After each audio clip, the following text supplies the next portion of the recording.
Perfect. All right, let's go to the next one. Okay. Number 6. Yeah. Is bone grafting necessary following the removal of wisdom teeth, or would an implant be a suitable alternative? So the question is, would a bone grafting be necessary following a removal of a wisdom tooth?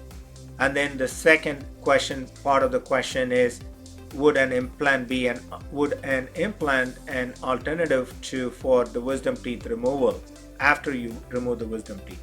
First thing, I'm going to answer the second part of the question, which is we do not replace the wisdom teeth. So we want to get rid of them because these are hard teeth to keep in the back and you can't keep them clean.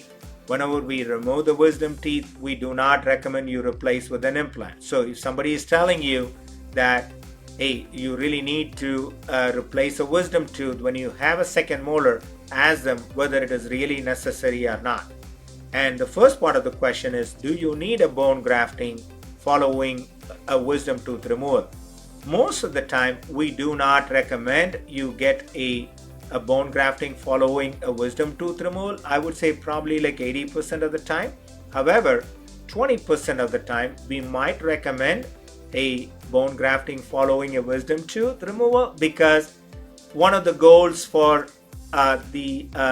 removing the wisdom tooth is we want to prevent any further bone damage to the tooth in the front of the wisdom tooth.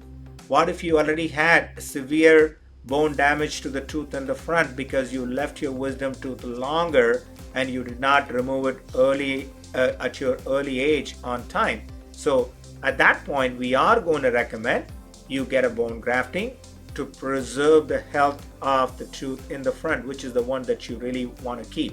So to answer your question, do you really need bone grafting?